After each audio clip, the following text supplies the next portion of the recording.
Welcome to the Enjoy More 30s Family Finance Podcast, the only podcast dedicated to making life more enjoyable for young families by hitting on the financial topics that tend to weigh on us, stress us out, and distract our focus from simply enjoying life. Hello and welcome to the fifth series of the Enjoy More 30s Family Finance Podcast. This time around, we're going to cover what is more important than anything else in your entire lives, my entire life, which is our kids. So as always, if you like what you're hearing, please make sure to subscribe, follow us on Apple Podcasts, wherever you listen.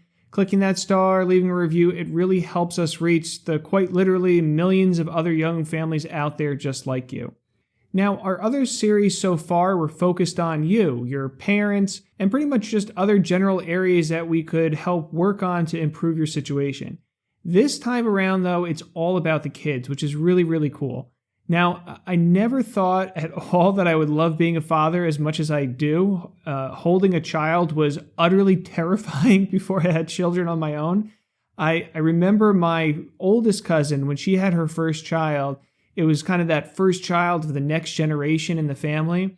And I was just terrified that I would hold her and do something wrong and hurt her and pretty much have every other member of my family looking at me as I did in disgust. So when you have this living thing, though, that is literally part of you, so when you have that child and you see them grow, you connect with them, you see them learn new things, it's just the most wonderfully amazing thing, as everybody out there probably knows, because you have kids already, but I'm still just completely amazed that it's possible and that I could love them both as much as I do.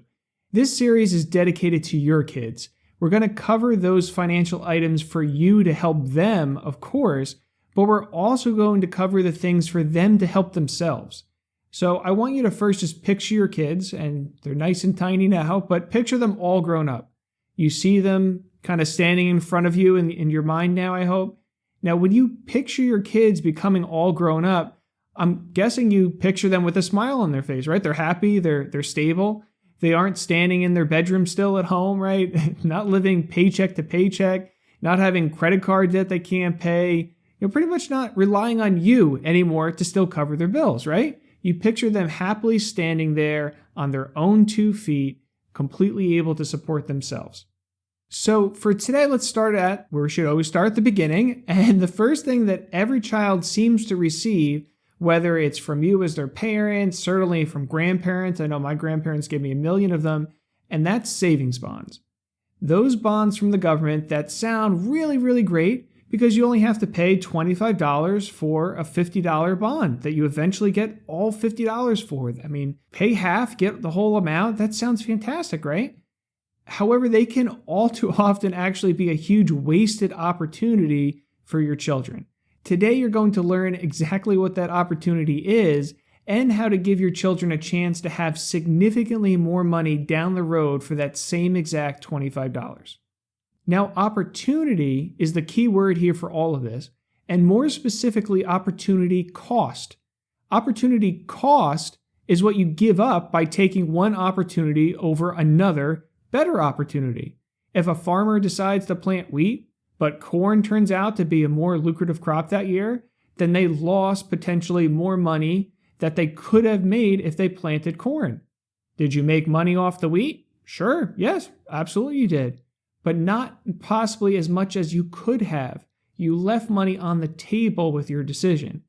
So another example would be somebody asks you out to prom, and then somebody else after that, after you already said yes, says, hey, would you go out to prom? And you like them better, but you already said yes to the first one. That's the cost of saying yes to that first opportunity.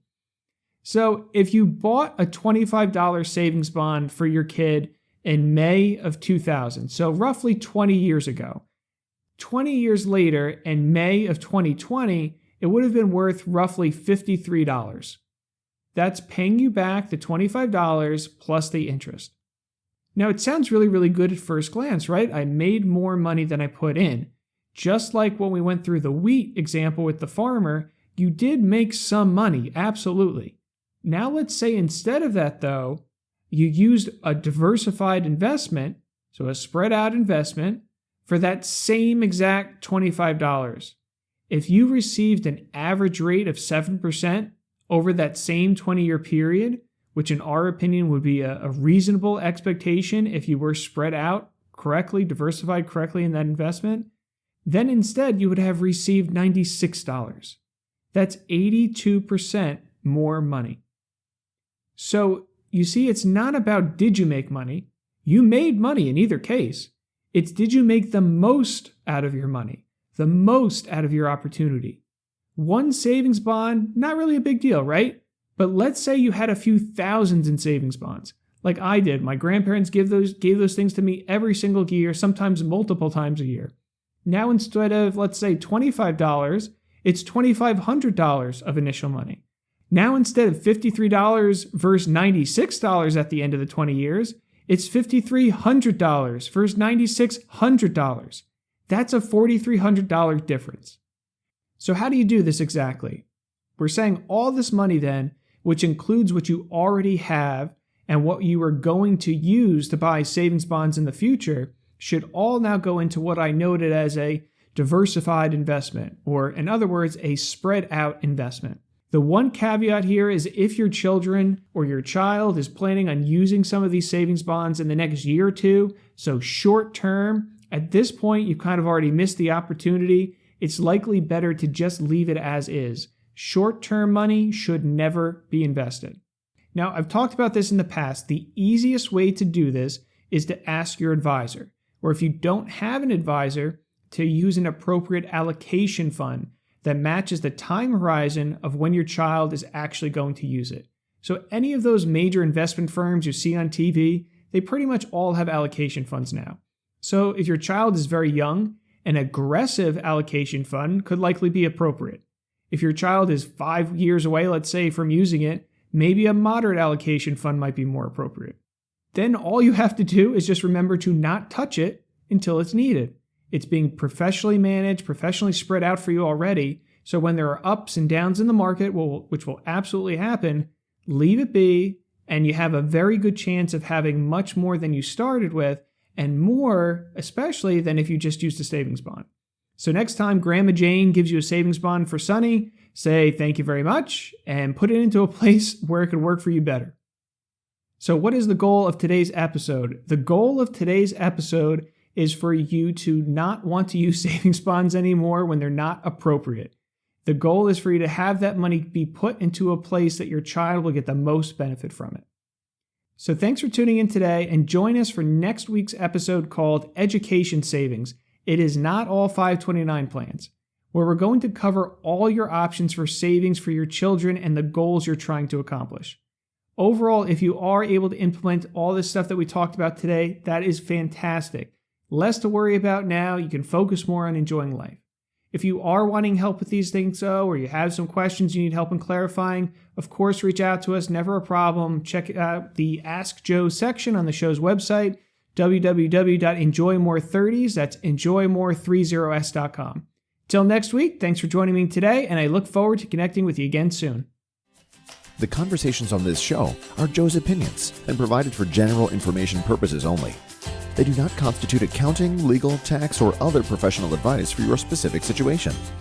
You should always seek appropriate advice from a financial advisor, accountant, lawyer, or other professional before acting upon any content or information found here first. Joe is affiliated with New Horizons Wealth Management, LLC, a branch office of TFS Securities, Inc., and TFS Advisory Services, an SEC-registered investment advisor, member FINRA/SIPC.